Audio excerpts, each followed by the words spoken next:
엄마, 아빠, 언제 와요? 민준의 떨리는 목소리에 수지는 시계를 보았다. 오후 6시 47분. 남편이 퇴근하기까지 13분 남았다. 평범한 가정에게는 저녁 준비를 서두르는 시간이지만 이 집에서 그 시간은 생존을 위한 카운트다운이었다.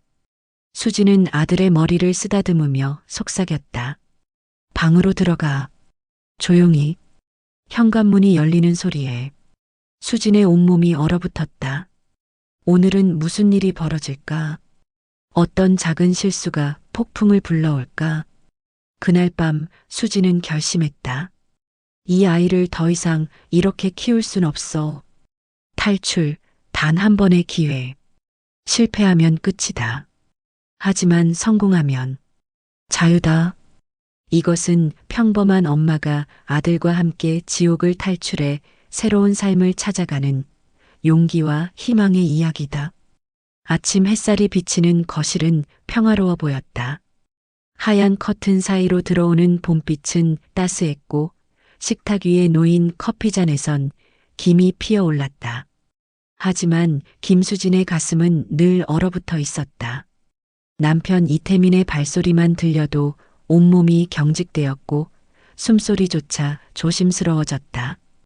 8살 아들 민주는 아빠가 집에 있을 때면 방 안에서 꼼짝도 하지 않았다. 태민의 고함 소리가 집안을 가득 채웠다. 수지는 반사적으로 몸을 움츠렸다. 식탁 위 국그릇이 바닥에 떨어지며 산산조각 났다. 뜨거운 국물이 수진의 발등에 튀었지만 그녀는 소리 내지 않았다. 소리를 내면 더 화를 낼 테니까. 민주는 자신의 방 구석에 웅크리고 앉아 귀를 막았다. 아빠의 목소리가 무서웠다. 엄마가 다칠까봐 두려웠다. 이 집은 늘 긴장과 공포로 가득했다. 수지는 남편의 표정 하나하나를 살폈다. 눈빛만 봐도 오늘이 어떤 날인지 알 수 있었다. 조금이라도 기분이 나쁜 날이면 집안의 모든 것이 폭력의 이유가 되었다. 식사가 늦어도, 집이 조용하지 않아도, 민준이 울어도, 심지어 날씨가 나빠도 그것은 수진의 잘못이 되었다. 밤이 되면 수진은 잠든 민준의 얼굴을 바라보며 생각에 잠겼다. 작은 얼굴은 평화로워 보였지만 자세히 보면 눈가에 긴장의 흔적이 남아 있었다.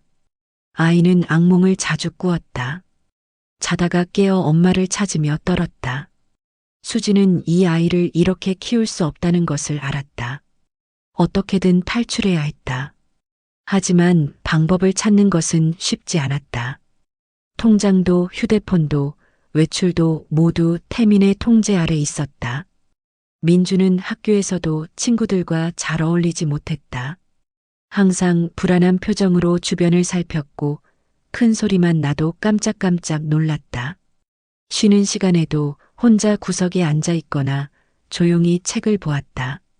아이들이 다가와 놀자고 해도 고개를 저었다. 친구들과 어울리는 법을 몰랐다. 집에서 배운 것은 조용히 있는 것, 눈치 보는 것, 숨는 것뿐이었다. 담임 선생님은 민준의 상태가 심상치 않다는 것을 눈치챘다. 상담 주간에 수진을 학교로 불렀다. 선생님은 걱정스러운 눈빛으로 민준의 그림을 보여주었다. 우리 가족은 일하는 그림이었다. 그림 속 아빠는 크고 검은색으로 칠해져 있었고 엄마와 민주는 구석에 작게 그려져 있었다. 선생님이 조심스럽게 물었지만 수지는 괜찮다는 말 외에는 할 수 없었다. 인정하는 순간 모든 것이 무너질 것 같았다. 집으로 돌아오는 길, 수지는 민준의 손을 꼭 잡았다. 아이의 손은 차가웠다. 수진의 손도 떨렸다. 두 사람은 말없이 집으로 향했다. 현관문 앞에 서자 두 사람 모두 숨을 깊이 들이마셨다. 문을 열면 또다시 긴장의 시간이 시작될 것이었다. 태민이 집에 있는지 없는지조차 알 수 없었다. 수지는 조심스럽게 문을 열었다. 다행히 집은 조용했다. 태민은 아직 퇴근 전이었다. 그날 저녁 태미는 평소보다 늦게 들어왔다. 술 냄새가 진동했다. 수지는 본능적으로 민준을 방으로 보냈다. 태미는 비틀거리며 거실로 들어와 소파에 주저앉았다. 수진에게 물을 가져오라고 소리쳤다. 수진이 물을 건네자 태미는 컵을 던져버렸다. 이유는 없었다. 그저 화가 나 있었다. 수진은 조용히 깨진 컵을 치웠다. 저항하지 않았다. 저항하면 더 심해진다는 것을 알았다.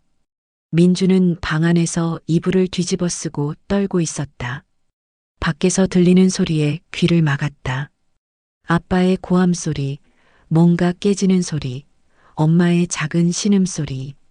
아이는 눈을 꽉 감았다. 이 모든 것이 사라지길 바랐다. 아빠가 사라지길 아니면 자신과 엄마가 어디론가 멀리 떠나길 바랐다. 하지만 아침이 되면 모든 것은 그대로였다. 아무것도 변하지 않았다. 수지는 그날 밤 잠들지 못했다. 태민이 잠든 후에도 긴장을 풀 수 없었다. 언제 깰지 깨어나면 또 무슨 일이 일어날지 알 수 없었다. 어둠 속에서 수지는 천장을 바라보며 생각했다. 이렇게 살 수는 없었다. 민준이 이렇게 잘하는 것을 더 이상 지켜볼 수 없었다. 탈출해야 했다. 하지만 돈도 없고 갈 곳도 없고 태미는 모든 것을 통제하고 있었다. 수진의 눈에서 눈물이 흘러내렸다. 하지만 포기할 수는 없었다. 수진은 용기를 내기로 했다. 오랜 시간 고민한 끝에 옛 친구 지혜에게 연락하기로 결심했다. 태민 몰래 공중전화를 이용해 전화를 걸었다. 손이 떨렸다. 지혜의 목소리를 들은 순간 수지는 목이 메었다. 간신히 만나자는 말을 꺼냈다. 지혜는 즉시 알았다는 듯 장소와 시간을 정해주었다. 만남의 날 수지는 민준을 학교에 보낸 후 커피숍으로 향했다. 가슴이 두근거렸다. 태민이 알면 어떡하지. 하지만 이대로는 안 된다는 생각이 더 컸다. 커피숍 구석 자리에 앉은 지혜는 수진을 보자마자 달려와 안아주었다. 수진은 그 순간 참았던 눈물이 터져 나왔다. 말로 설명하기 힘든 모든 것들이 눈물로 쏟아졌다. 지혜는 아무 말 없이 수진의 등을 토닥였다. 한참을 울고 나서야 수진은 조심스럽게 상황을 이야기하기 시작했다. 태민의 폭력, 통제, 민준의 상태까지. 말하는 내내 수진의 손은 떨렸다. 마치 태민이 지금 여기서 듣고 있을 것만 같았다. 지혜는 심각한 표정으로 수진의 이야기를 들었다. 그리고 단호하게 말했다. 혼자가 아니라고, 자신이 도와주겠다고. 지혜의 도움으로 첫 탈출을 계획했다. 태민이 출장을 간다는 소식을 들은 수진은 그 기회를 놓치지 않기로 했다. 출장 첫날 수진은 민준의 손을 잡고 집을 나섰다. 가방에는 최소한의 옷가지와 중요한 서류만 챙겼다.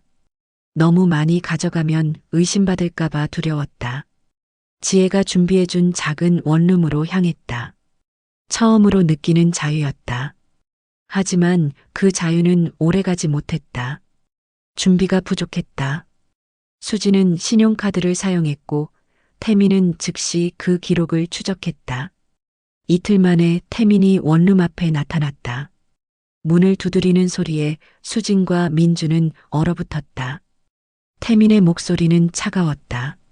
문을 열지 않으면 부수겠다고 했다. 수지는 떨리는 손으로 문을 열었다. 선택의 여지가 없었다. 집으로 돌아온 후의 나날은 더욱 지옥 같았다. 태민은 수진을 한순간도 혼자 두지 않았다. 휴대폰은 압수당했고 외출은 완전히 금지되었다. 심지어 화장실 갈 때도 문을 닫지 못하게 했다. 수진은 24시간 감시 아래 놓였다. 민준도 학교를 마치면 곧바로 집으로 와야 했다. 방과 후 활동도 친구 집 방문도 모두 금지되었다. 하지만 수지는 포기하지 않았다. 실패는 그녀를 더 신중하게 만들었다. 밤마다 민준이 잠든 후 수지는 조용히 생각을 정리했다. 이번 실패에서 무엇을 배워야 할까? 어떻게 하면 성공할 수 있을까? 흔적을 남기지 않는 방법, 추적당하지 않는 방법을 고민했다. 인터넷 검색조차 할 수 없었지만 수지는 기억을 더듬어 정보를 모았다. 어느 날 태민이 샤워하는 동안 수지는 재빨리 서랍에서 자신의 주민등록증을 찾아 숨겼다. 조금씩, 아주 조금씩 준비를 시작했다. 태민의 지갑에서 10,000원씩 빼돌렸다. 눈치채지 못할 만큼 적은 금액이었다. 한 달에 한두 번 수지는 몰래 돈을 모았다. 민준의 옷 속, 책 사이, 화장품 통 안에 숨겼다. 민준에게도 조심스럽게 상황을 설명했다. 아이는 어린 나이지만 상황을 이해하는 듯했다. 수지는 민준에게 말했다. 조금만 참으면 무서운 일 없이 살 수 있다고. 민준은 고개를 끄덕였다. 엄마를 믿는다고 했다. 수지는 아들을 꼭 안아주었다. 반드시 이 아이를 지키겠다고 다짐했다. 태민의 감시는 점점 심해졌다. 하지만 역설적이게도 그것이 수진에게 더 큰 결심을 주었다. 이대로 살 수는 없었다. 이 상황이 나아질 리 없었다. 태민은 변하지 않을 것이었다. 오히려 시간이 갈수록 더 심해질 것이었다. 수지는 알았다. 다음 탈출은 반드시 성공해야 한다고. 실패하면 두 번째 기회는 없을 것이었다. 몇 달이 흘렀다. 수지는 조금씩 준비를 이어갔다. 태민의 패턴을 파악했다. 언제 술을 마시는지, 언제 깊이 잠드는지, 언제 출장을 가는지 모든 것을 기억했다. 지혜와는 태민 몰래 짧은 문자를 주고받았다. 공중전화로 통화했다. 지혜는 포기하지 말라고, 때가 오면 알려달라고 했다. 수지는 또한 민준을 준비시켰다. 갑자기 떠나야 할 수도 있다고 말했다. 그때는 조용히 엄마 말을 따라야 한다고. 소리내지 말고 빨리 움직여야 한다고. 민준은 진지한 표정으로 알겠다고 했다. 아이는 이미 너무 많은 것을 배운 것 같아 수진의 가슴이 아팠다. 8살 아이가 탈출을 준비해야 한다는 것이 가슴 아팠다. 어느 날 밤 태민이 또다시 술을 마시고 들어왔다. 수진에게 소리를 지르고 물건을 던졌다. 하지만 이번에는 달랐다. 수진은 두렵지만 마음속으로는 단단해져 있었다. 오래 걸리지 않을 것이었다. 곧 이 모든 것에서 벗어날 수 있을 것이었다. 수지는 조용히 깨진 그릇을 치우며 생각했다. 조금만 더 참자. 곧 자유가 올 것이었다. 수지는 더 이상 기다릴 수 없었다. 몇 달간의 준비 끝에 구체적인 계획을 세울 때가 왔다. 지혜와의 연락도 조심스럽지만 꾸준히 이어갔다. 공중전화 부스에서 짧게 통화하고 도서관 컴퓨터로 이메일을 주고받았다. 태민이 알아채지 못하도록 모든 흔적을 지웠다. 어느 날 수지는 용기를 내어 가정폭력 피해자 지원센터에 전화를 걸었다. 민준이 학교에 간 사이 태민이 출근한 짧은 시간 동안이었다. 상담사는 친절하고 차분한 목소리로 수진의 이야기를 들어주었다.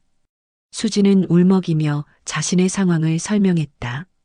상담사는 탈출 계획의 중요성을 강조했다. 신분증, 통장, 중요한 서류들을 미리 빼돌려야 한다고 했다. 접근금지 명령을 신청할 수 있는 방법도 알려주었다. 상담을 마친 수지는 메모지에 적은 내용을 여러 번 읽었다. 그리고 조심스럽게 메모를 찢어 변기에 버렸다. 흔적을 남겨선 안 됐다. 머릿속의 모든 것을 기억했다. 신분증은 이미 확보했다. 민준의 주민등록 등본도 필요했다. 통장을 새로 만들어야 했다. 태민 몰래 할 수 있는 일들을 하나씩 체크했다. 지혜는 수진을 위해 더 많은 것을 준비했다. 자신이 아는 식당 사장님에게 수진의 사정을 조심스럽게 이야기했다. 사장님은 50대 중반의 따뜻한 여성이었다. 젊은 시절 비슷한 경험이 있었다고 했다. 그래서 수진을 돕고 싶다고 했다. 식당 2층에 작은 방이 있었다. 원래는 창고로 쓰던 공간이었지만 치우면 사람이 지낼 수 있었다. 지혜는 수진을 만나 사장님과의 만남을 주선했다. 수진은 태민에게 병원에 간다고 거짓말을 하고 외출했다. 식당은 조용한 주택가에 있었다. 작지만 깔끔한 한식당이었다. 사장님은 수진을 보자마자 꼭 안아주었다. 수진은 또다시 눈물을 흘렸다. 타인의 따뜻함이 이렇게 고마울 수 있다는 것을 처음 알았다. 사장님은 2층 방을 보여주었다. 작은 공간이었지만 창문이 있었고 작은 침대와 책상을 놓을 수 있었다. 수진에게는 궁전처럼 느껴졌다. 사장님은 말했다.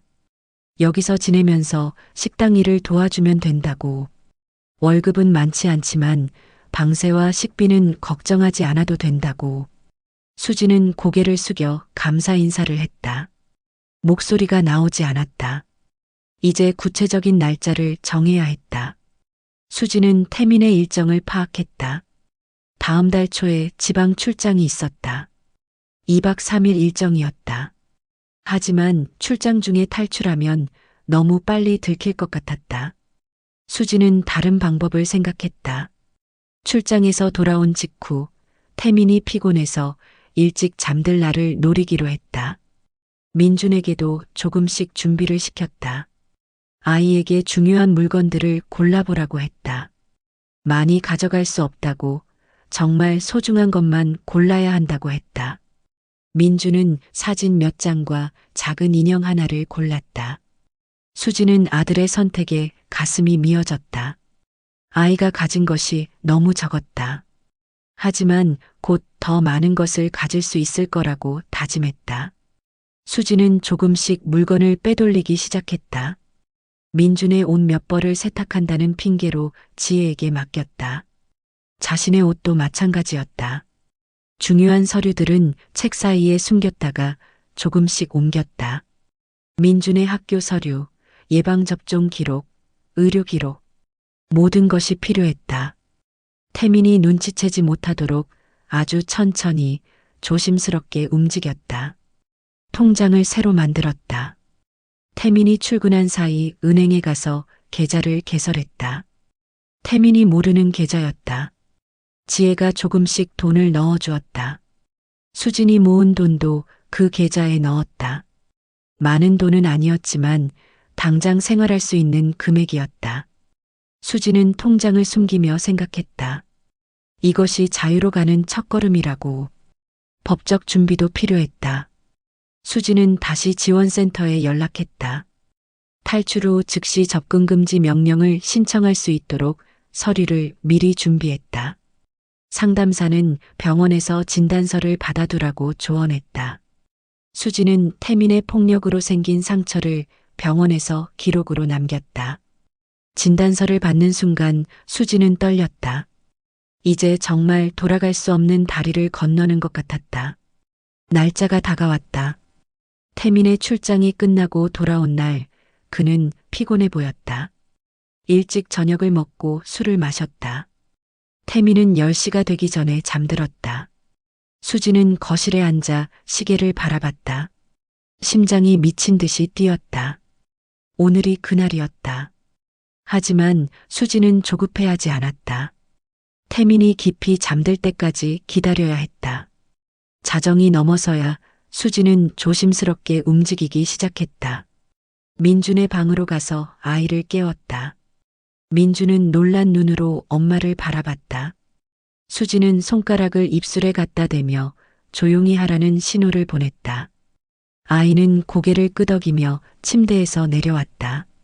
준비한 가방은 이미 창문 밖 비상계단에 숨겨두었다.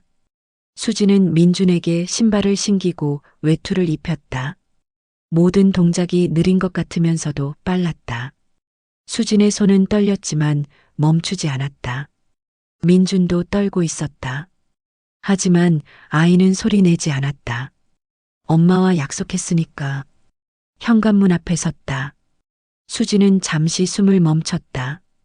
이 문을 나서는 순간 모든 것이 바뀔 것이었다.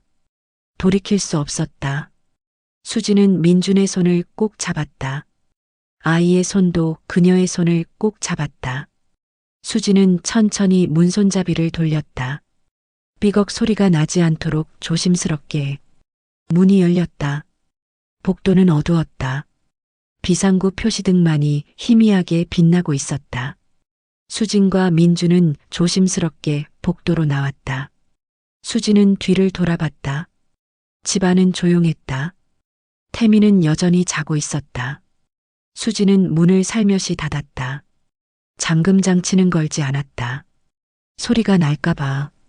계단을 내려가는 것이 가장 어려웠다. 한 계단 한 계단 내려갈 때마다 삐걱거리는 소리가 났다. 수지는 그때마다 멈춰서서 숨을 죽였다. 민준도 엄마의 손을 꼭 잡고 조심스럽게 걸었다. 아이의 손은 땀으로 젖어 있었다. 수진의 손도 마찬가지였다.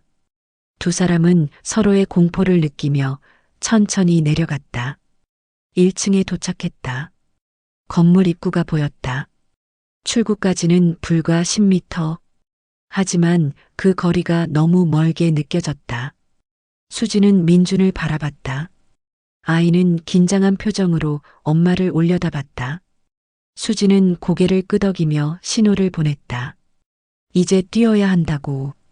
민준도 고개를 끄덕였다. 두 사람은 출구를 향해 달렸다. 수진의 심장은 폭발할 것처럼 뛰었다. 민준의 작은 발걸음 소리가 복도에 울렸다. 출구문을 밀어 열었다. 새벽 공기가 얼굴을 스쳤다. 차가웠지만 상쾌했다. 수지는 그 순간 눈물이 나올 것 같았다. 하지만 아직 안전하지 않았다. 계속 움직여야 했다. 지혜가 약속한 장소는 건물 뒤편 골목이었다. 수지는 민준의 손을 잡고 골목으로 달렸다. 어둠 속에서 차 한 대가 기다리고 있었다. 지혜의 차였다. 수지는 안도의 한숨을 쉬었다. 차문을 열고 민준을 태웠다. 그리고 자신도 탔다. 지혜는 말없이 시동을 걸었다. 차는 조용히 어둠 속으로 사라졌다. 차 안은 침묵으로 가득했다. 지혜는 운전에만 집중했다. 수지는 뒤를 계속 돌아봤다. 혹시 따라오는 차가 있는지 확인했다. 민주는 뒷좌석에서 작게 웅크리고 있었다. 아이는 떨고 있었다. 수지는 뒤를 돌아 민준의 손을 잡아주었다. 괜찮다고, 이제 안전하다고 속삭였다. 하지만 수진 자신도 확신하지 못했다. 30분을 달렸다. 주택가를 벗어나 큰 도로로 나왔다.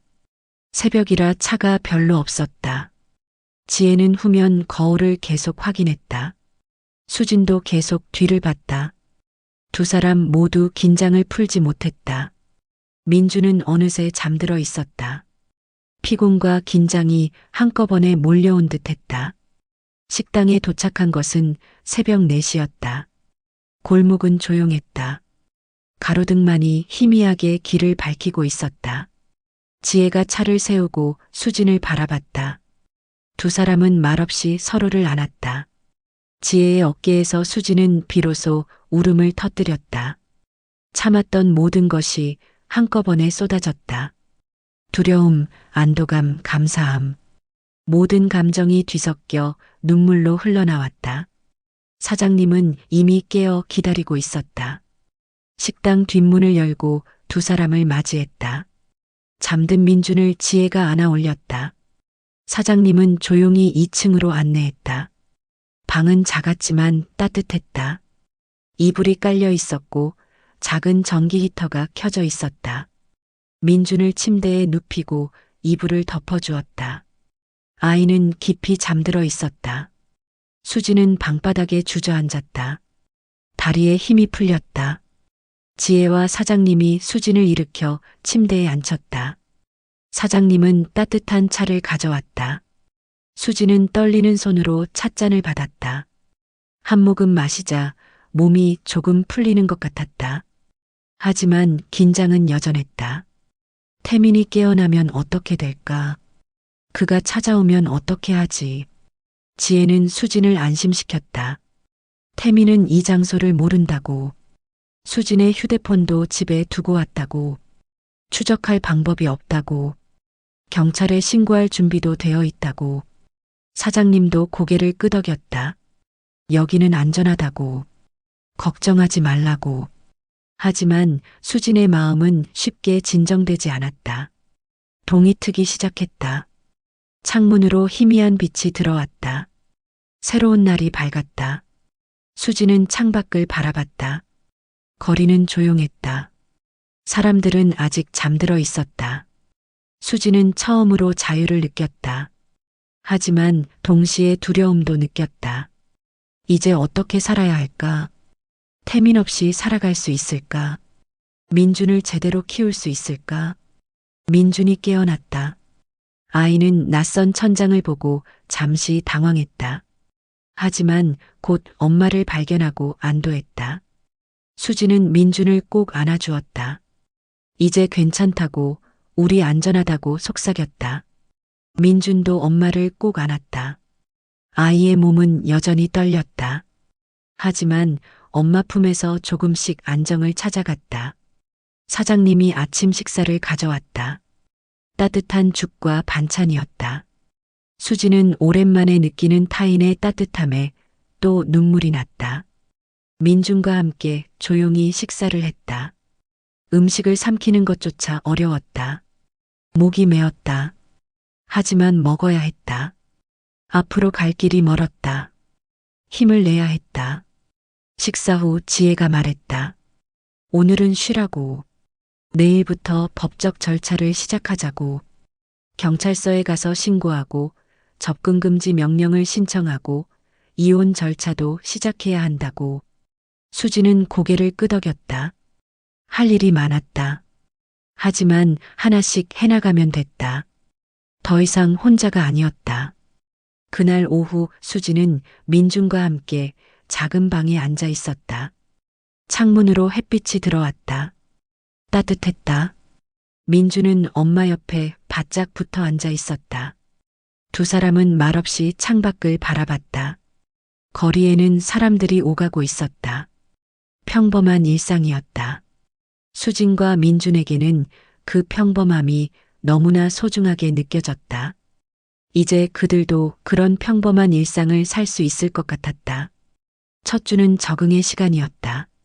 수지는 매일 아침 눈을 뜰 때마다 낯선 천장을 보며 혼란스러워했다. 여기가 어디인지, 무슨 일이 있었는지 잠시 기억이 나지 않았다. 하지만 곧 현실이 되돌아왔다. 탈출했다는 것, 이제 자유롭다는 것, 그리고 동시에 앞으로 살아가야 한다는 것. 지혜와 함께 경찰서를 찾았다. 가정폭력 신고를 하고 접근금지 명령을 신청했다. 경찰관은 친절했지만 절차는 복잡했다. 진술서를 작성하고 증거를 제출하고 서류에 서명했다. 수지는 떨리는 손으로 모든 과정을 마쳤다. 병원에서 받아둔 진단서가 큰 도움이 되었다. 경찰은 태민에게 접근금지 통보를 하겠다고 했다. 변호사 상담도 받았다. 지원센터에서 연결해준 변호사였다. 이혼 절차와 양육권 문제를 상담했다. 변호사는 수진의 상황이 명백한 가정폭력 사례라고 했다. 양육권을 받는데 문제 없을 거라고 했다. 하지만 시간이 걸릴 거라고도 했다. 수진은 각오했다. 얼마나 걸리든 끝까지 가겠다고 다짐했다. 민준의 전학 절차도 시작했다. 식당 근처 초등학교로 전학 신청을 했다. 학교 측에서는 상황을 이해하고 배려해 주었다. 담임 선생님을 따로 만나 민준의 상황을 조심스럽게 설명했다. 선생님은 고개를 끄덕이며 잘 살피겠다고 약속했다. 수지는 감사 인사를 하며 또 눈물을 흘렸다. 요즘 눈물이 너무 자주 났다. 식당 일을 시작한 것은 탈출 후 2주째였다. 사장님은 천천히 적응하라고 했지만 수지는 빨리 시작하고 싶었다. 손을 움직여야 불안이 가라앉았다. 처음에는 주방 보조 일을 맡았다. 야채를 다듬고 설거지를 하고 주방을 청소했다. 오랜만에 하는 일이었지만 힘들지 않았다. 오히려 마음이 편했다. 일하는 동안만큼은 다른 생각을 하지 않아도 됐다. 태민이 찾아올까 하는 두려움도 앞으로의 걱정도 잠시 잊을 수 있었다. 손을 움직이고 땀을 흘리고 몸을 쓰는 것이 치유가 되었다.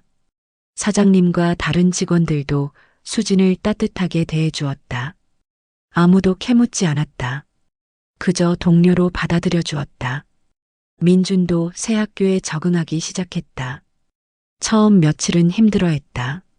낯선 환경, 새로운 친구들, 모든 것이 어색했다. 학교에서 돌아오면 수진에게 꼭 붙어 있었다. 엄마가 사라질까봐 두려워하는 것 같았다. 수진은 아들을 안아주며 괜찮다고, 엄마는 어디 안 간다고 반복해서 말했다. 하지만 시간이 지나며 민준도 조금씩 변화했다. 같은 반 준호라는 친구를 사귀었다. 준호는 활발하고 친절한 아이였다.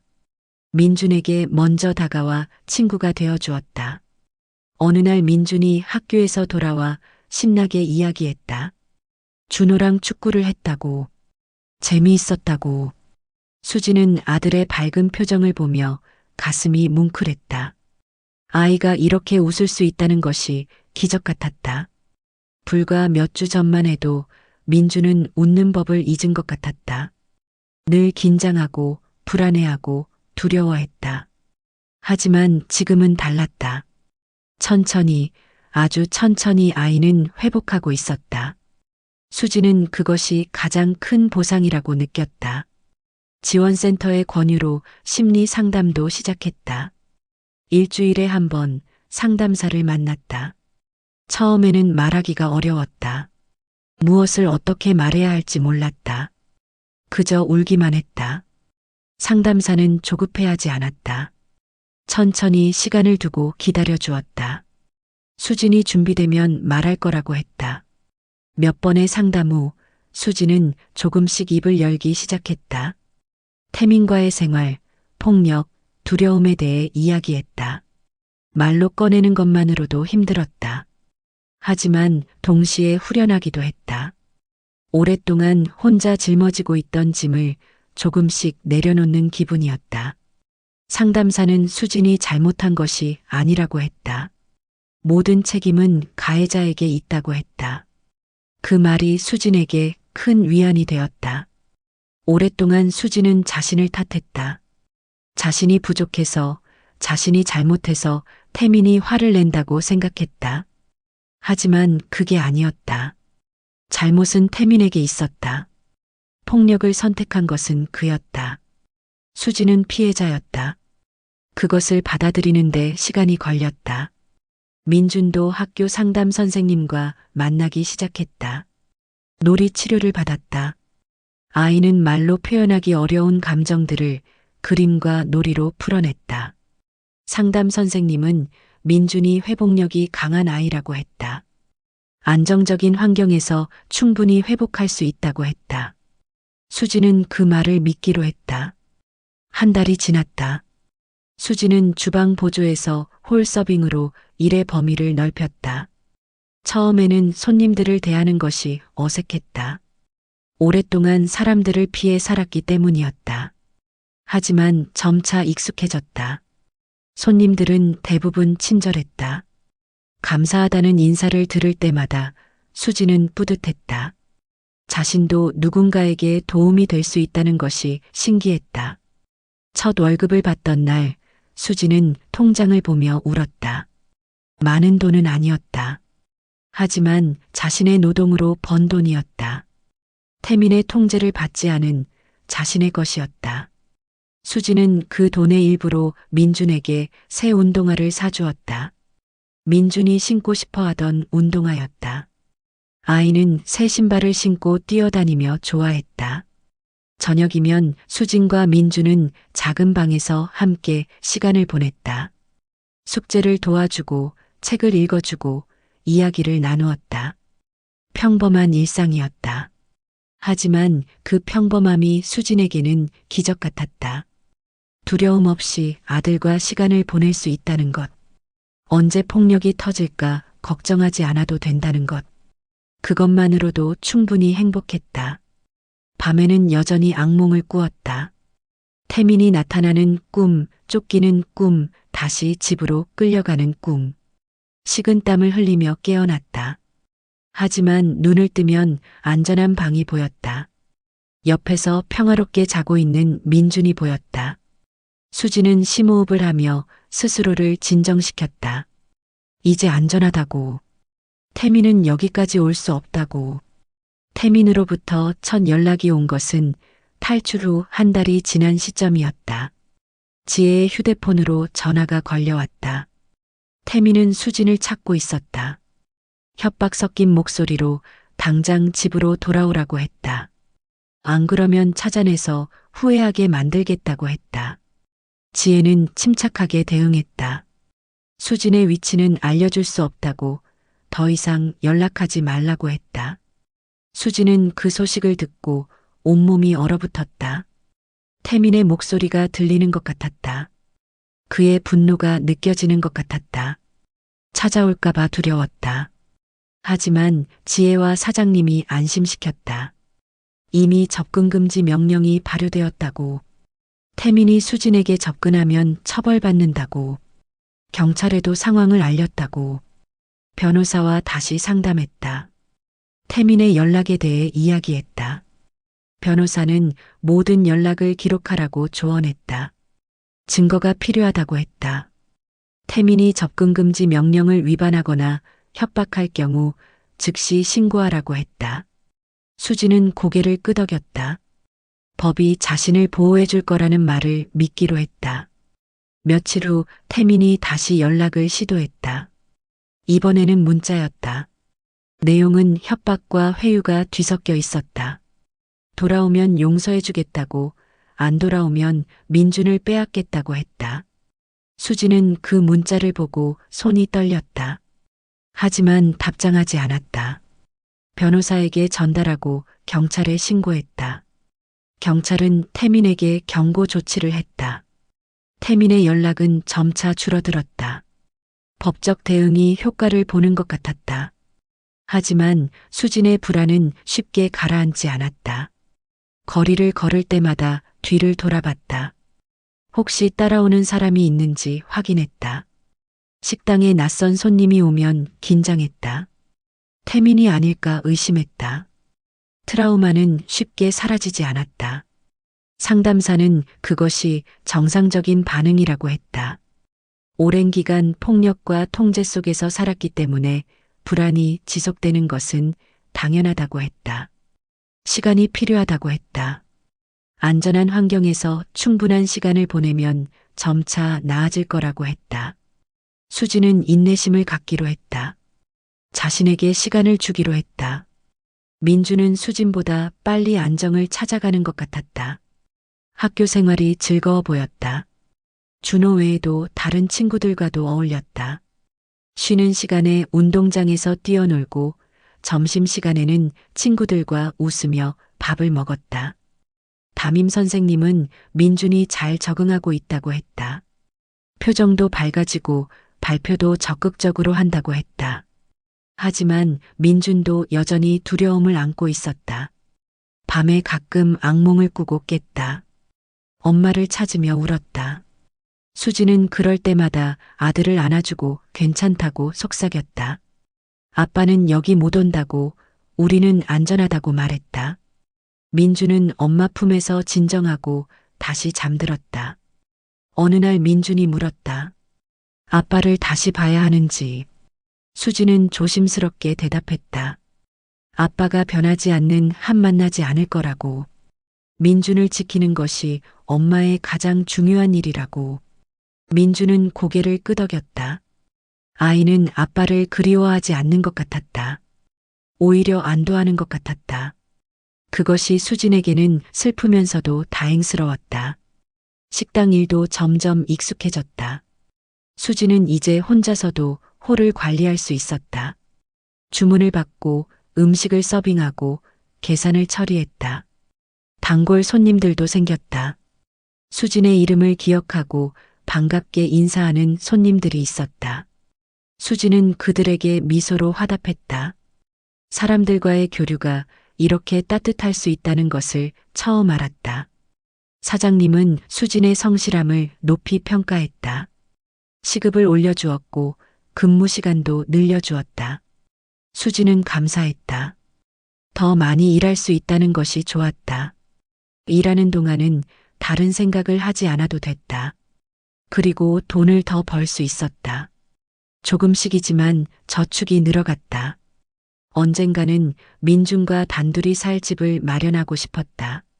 저녁 시간 식당이 한가해지면 사장님과 이야기를 나눴다. 사장님도 젊은 시절 비슷한 경험을 했다고 했다. 그래서 수진의 마음을 이해한다고 했다. 탈출하는 것이 얼마나 어려운지, 새로 시작하는 것이 얼마나 두려운지 안다고 했다. 하지만 해낼 수 있다고, 시간이 지나면 더 강해진다고 격려했다. 수진은 사장님의 이야기에 위로받았다. 자신만 이런 경험을 한 것이 아니라는 것, 그리고 극복할 수 있다는 것. 사장님이 그 증거였다. 지금 사장님은 자신의 식당을 운영하며 당당하게 살고 있었다. 수진도 언젠가 그렇게 될 수 있을 거라고 믿었다. 2달이 지났다. 태민의 연락은 완전히 끊겼다.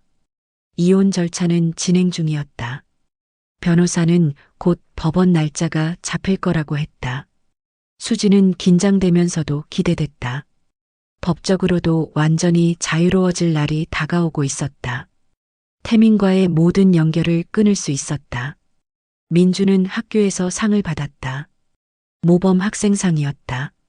담임 선생님은 민준이 성실하고 친절하다고 칭찬했다.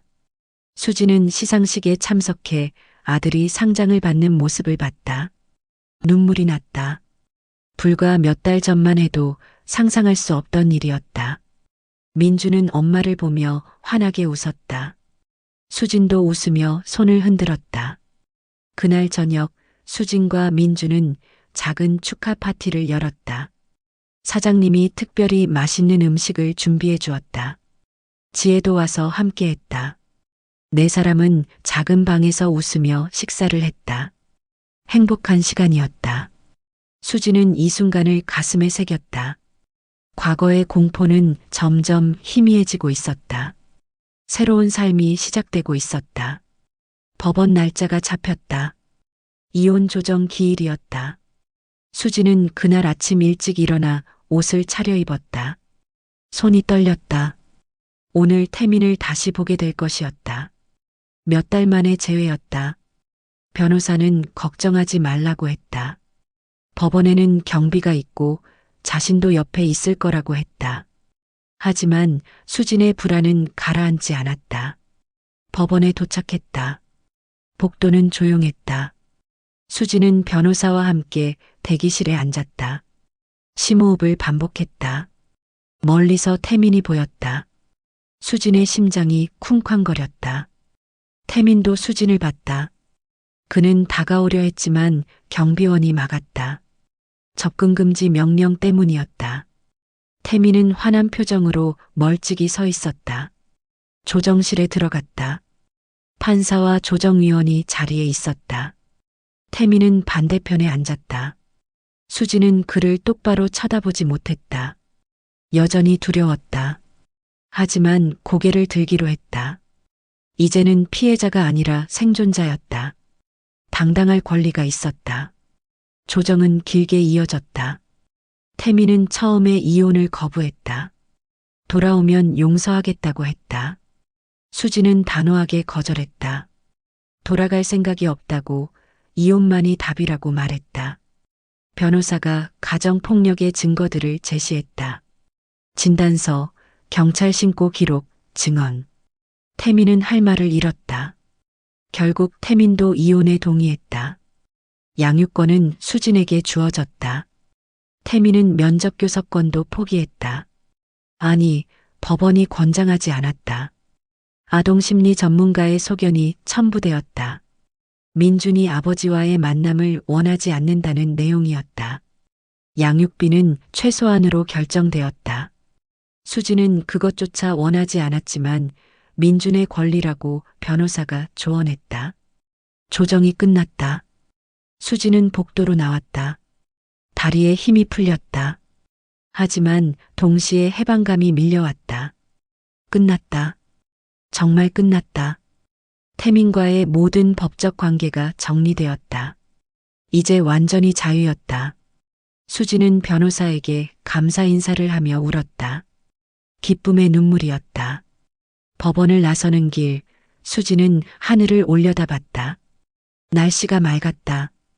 햇살이 따스했다. 세상이 다르게 보였다. 더 밝고, 더 넓고, 더 아름다워 보였다. 수지는 깊이 숨을 들이마셨다. 자유의 공기는 달랐다. 더 신선하고 상쾌했다. 민준에게 소식을 전했다. 학교를 마치고 돌아온 아들에게 말했다. 이제 아빠와 완전히 헤어졌다고. 우리는 자유라고. 민준은 잠시 생각하더니 고개를 끄덕였다. 슬퍼 보이지 않았다. 오히려 안도하는 것 같았다. 아이는 엄마를 꼭 안았다. 수진도 아들을 안았다. 두 사람은 한참을 그렇게 있었다.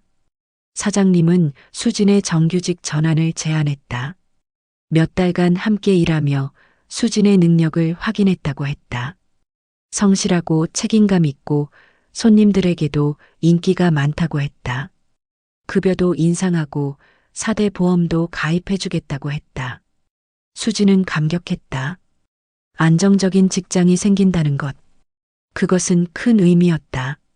정규직이 되고 나서 수지는 작은 아파트를 알아보기 시작했다. 지금 식당 2층 방도 좋았지만 민준과 단둘이 살 공간이 필요했다. 올해 저축한 돈과 대출을 합치면 작은 전세 아파트를 얻을 수 있었다. 식당에서 걸어서 10분 거리에 괜찮은 매물이 있었다. 아파트를 보러 갔다. 작았지만 깨끗했다. 방 2개에 작은 거실이 있었다. 민준이 자기 방을 가질 수 있었다. 수지는 그것이 가장 좋았다. 아이에게 자기만의 공간을 주고 싶었다. 계약을 진행했다. 한 달 후 입주 예정이었다. 수지는 설레었다. 진짜 자신들만의 집이 생기는 것이었다. 민준에게 새 집 소식을 알렸다. 아이는 신이 나서 뛰어다녔다. 자기 방이 생긴다는 것에 가장 기뻐했다. 어떻게 꾸밀지 이야기했다. 책상을 놓고 책장을 놓고 좋아하는 포스터를 붙이고. 수지는 아들의 행복한 모습을 보며 흐뭇했다. 이 모든 것이 현실 같지 않았다. 이사 준비를 시작했다. 가진 것이 많지 않아 짐은 적었다. 하지만 하나하나 정성스럽게 챙겼다. 새 집에 필요한 것들도 조금씩 샀다. 식탁, 침대, 커튼. 비싸지 않은 것들이었지만 수진에게는 보물 같았다. 자신의 돈으로 산 자신의 것이었다. 이사하는 날 지혜와 사장님이 도와주러 왔다. 함께 짐을 옮기고 청소를 했다. 가구를 배치하고 커튼을 달았다. 오후가 되자 집이 완성되었다. 작지만 따뜻한 공간이었다. 수지는 거실에 서서 집안을 둘러봤다.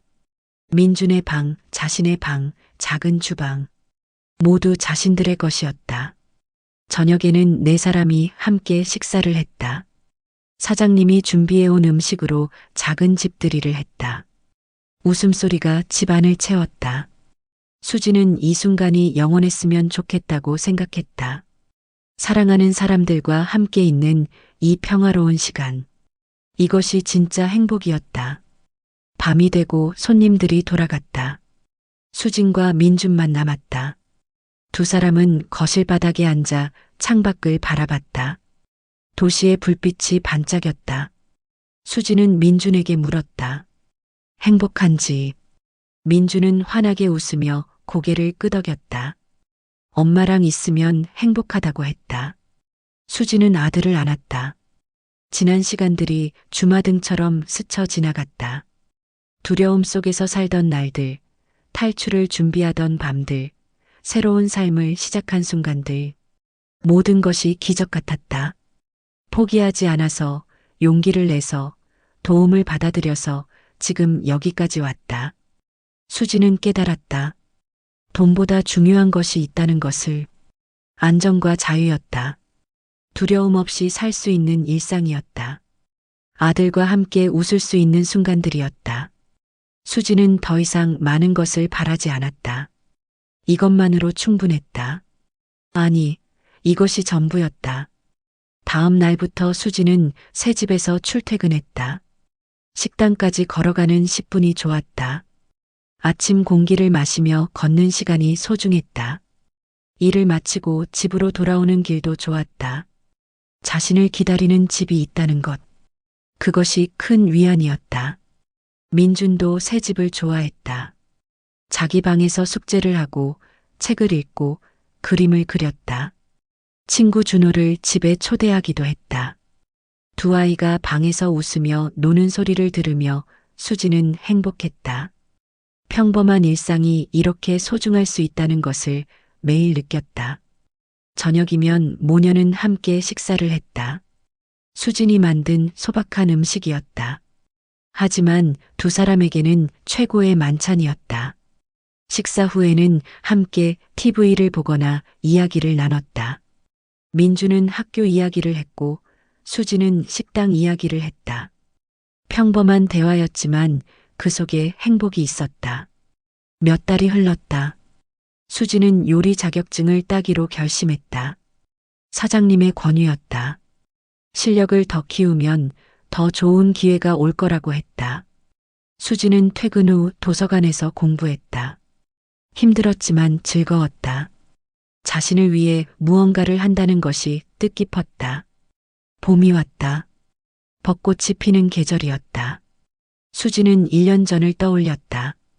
지난 봄 그녀는 여전히 공포 속에서 살고 있었다. 탈출을 꿈꾸기만 했지 실행하지 못하고 있었다. 하지만 지금은 달랐다. 완전히 다른 삶을 살고 있었다. 지원센터에서 연락이 왔다. 가정폭력 피해자들을 위한 모임이 있는데 참여할 의향이 있는지 물었다. 자신의 경험을 나누면 다른 이들에게 도움이 될 거라고 했다. 수지는 망설였다. 과거를 다시 꺼내는 것이 두려웠다. 하지만 동시에 누군가에게 도움이 될 수 있다면 의미 있을 것 같았다. 며칠을 고민한 끝에 수지는 참여하기로 결심했다. 모임 날 수지는 긴장된 마음으로 센터를 찾았다. 작은 방에 10명 정도의 여성들이 모여 있었다. 모두 비슷한 경험을 한 사람들이었다. 어떤 이는 아직 탈출하지 못한 상태였고 어떤 이는 탈출했지만 불안 속에서 살고 있었다. 상담사가 수진을 소개했다. 수진은 떨리는 목소리로 자신의 이야기를 시작했다. 태민과의 생활, 폭력, 통제에 대해 이야기했다. 탈출을 결심한 과정, 실패와 재도전, 그리고 성공. 새로운 삶을 시작한 지금까지의 여정을 나눴다. 말하는 동안 수진의 눈에서 눈물이 흘렀다. 하지만 멈추지 않았다. 이야기를 마쳤을 때 방 안은 조용했다. 그리고 한 여성이 손을 들었다. 자신도 탈출하고 싶지만 방법을 모르겠다고 했다. 두렵다고 했다. 수지는 그녀를 바라봤다. 그 눈빛에서 과거의 자신을 봤다. 수지는 천천히 대답했다. 두려운 것이 당연하다고. 하지만 할 수 있다고. 혼자가 아니라고. 다른 여성이 물었다. 탈출 후에도 불안하지 않은지. 수지는 솔직하게 대답했다. 여전히 불안하다고. 악몽도 꾸고 두려움도 느낀다고.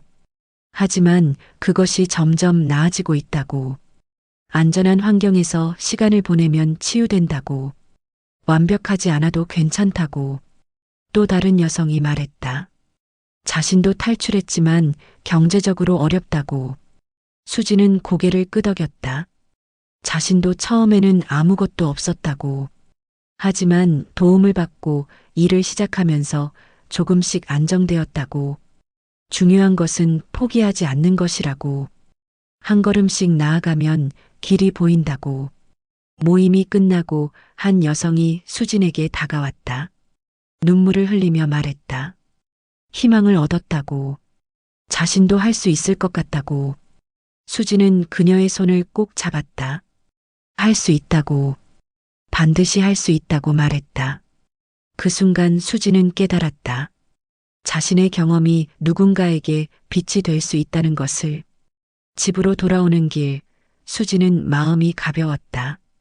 오늘의 경험이 의미 있었다. 자신의 고통이 헛되지 않았다는 것을 알았다. 그것을 통해 다른 이들에게 용기를 줄 수 있다는 것이 감사했다. 수진은 계속 이 모임에 참여하기로 마음먹었다. 민주는 4학년이 되었다. 키도 크고 얼굴도 밝아졌다. 학교에서 반장으로 뽑혔다. 담임 선생님은 민준이 리더십이 있고 친구들을 잘 배려한다고 칭찬했다. 수지는 뿌듯했다. 불과 1년 전만 해도 상상할 수 없던 일이었다. 민주는 요리사가 되고 싶다고 했다. 사장님 식당에서 자주 주방을 구경하며 요리에 관심을 갖게 되었다. 사장님은 민준에게 간단한 요리를 가르쳐 주기도 했다. 아이는 신이 나서 배웠다. 수지는 아들이 꿈을 갖게 된 것이 기뻤다. 미래를 꿈꿀 수 있다는 것이 얼마나 큰 선물인지 알았다. 수지는 요리 자격증 시험에 합격했다. 몇 달간의 공부가 결실을 맺었다. 사장님은 축하해주며 급여를 더 인상해 주었다. 그리고 제안했다. 새로운 메뉴 개발을 함께 하지 않겠냐고. 수지는 기쁘게 수락했다. 자신의 의견이 반영된다는 것이 신기하고 뿌듯했다. 여름이 왔다. 수진과 민주는 처음으로 여행을 갔다. 바닷가로 1박 2일 여행이었다. 많이 가지 못했지만 두 사람에게는 특별한 시간이었다. 바다를 보며 수지는 생각했다. 세상이 이렇게 넓고 아름답다는 것을, 자유롭게 어디든 갈 수 있다는 것이 감사했다. 민주는 바다에서 신나게 놀았다. 파도를 맞으며 웃고 모래성을 쌓고 조개 껍데기를 주었다. 아이의 웃음소리가 바람에 실려 퍼졌다. 수지는 그 모습을 사진에 담았다. 이 순간을 영원히 기억하고 싶었다.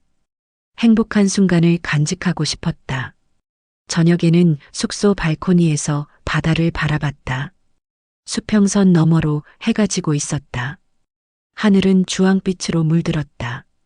민준이 엄마 옆에 앉아 물었다. 앞으로 어떻게 살 거냐고. 수지는 미소 지으며 대답했다. 행복하게 살 거라고. 그게 전부라고. 가을이 왔다. 수지는 다시 지원센터 모임에 참여했다. 이번에는 더 많은 이야기를 나눴다. 구체적인 탈출 계획 세우는 법, 법적 절차 진행하는 법, 심리적 치유에 대해 참가자들은 진지하게 들었다. 질문도 많았다. 수지는 자신의 경험을 바탕으로 최대한 도움이 되려 했다. 모임 후 한 여성에게서 문자가 왔다. 지난번 모임에 참석했던 여성이었다. 드디어 탈출했다고. 수진의 이야기가 큰 용기가 되었다고. 지금은 보호시설에 있지만 새로운 시작을 준비 중이라고. 수진은 그 문자를 읽으며 울었다. 기쁨의 눈물이었다. 겨울이 왔다. 수진과 민준의 두 번째 겨울이었다. 작년 이맘때 그들은 막 탈출한 직후였다. 모든 것이 불안하고 두려웠다. 하지만 지금은 달랐다. 안정적인 집이 있고 직장이 있고 친구들이 있었다. 무엇보다 서로가 있었다. 크리스마스 이브 수진과 민주는 작은 트리를 샀다. 함께 장식했다. 반짝이는 전구를 달고 작은 장식품들을 걸었다. 완성된 트리를 보며 두 사람은 웃었다. 소박했지만 아름다웠다. 자신들의 첫 크리스마스 트리였다. 저녁에는 지혜와 사장님을 초대했다. 네 사람은 함께 식사하며 지난 1년을 돌아봤다. 많은 일이 있었다. 힘든 순간도 두려운 순간도 있었다. 하지만 함께 극복했다. 그리고 지금 여기까지 왔다. 모두가 서로에게 감사했다. 새해가 밝았다. 수지는 새해 첫날 일기를 썼다. 오랜만에 쓰는 일기였다. 지난 1년의 여정을 정리했다. 탈출, 새로운 시작, 독립, 그리고 희망. 모든 것이 기적 같았다. 마지막 문장을 썼다. 자유와 안전, 그리고 미래를 지키는 것이 가장 소중하다고. 어느 봄날 수진과 민주는 공원을 산책했다. 벚꽃이 만개했다. 바람이 불 때마다 꽃잎이 흩날렸다. 민준이 아이스크림을 사달라고 했다. 수지는 웃으며 고개를 끄덕였다. 두 사람은 나란히 걸으며 아이스크림을 먹었다. 평범한 오후였다. 특별할 것 없는 순간이었다. 하지만 수진에게는 모든 것이 특별했다. 두려움 없이 걷는 것, 자유롭게 웃는 것, 아들과 함께 시간을 보내는 것. 이 모든 평범한 것들이 기적이었다. 수지는 하늘을 올려다봤다. 구름 한 점 없이 맑았다. 햇살이 따스했다. 벚꽃잎이 바람에 날리며 그들의 앞길을 축복하듯 흩날렸다. 수지는 속삭였다. 자유와 안전, 그리고 미래를 지키는 것. 그것이 가장 소중한 거라고. 민준이 엄마의 손을 잡았다. 수진도 아들의 손을 꼭 잡았다. 두 사람은 벚꽃길을 따라 천천히 걸었다. 앞으로 어떤 일이 기다리고 있을지 알 수 없었다. 하지만 두렵지 않았다. 함께라면 무엇이든 할 수 있었다. 수진과 민준의 새로운 여정은 계속되었다. 매일이 도전이었고 매일이 선물이었다. 과거의 상처는 흉터로 남았지만 그것이 그들을 정의하지 않았다. 그들을 정의하는 것은 용기였다. 희망이었다. 그리고 서로를 향한 사랑이었다. 벚꽃잎이 두 사람의 머리 위로 떨어졌다. 민준이 손을 뻗어 잡았다. 꽃잎을 엄마에게 건넸다. 수지는 그것을 받아 조심스럽게 손바닥에 올려놓았다. 작고 연약한 꽃잎이었다. 하지만 그 안에 봄의 모든 아름다움이 담겨 있었다. 인생도 그런 것 같았다. 작고 연약해 보이지만 그 안에 무한한 가능성이 있었다. 수진과 민준의 삶도 그랬다.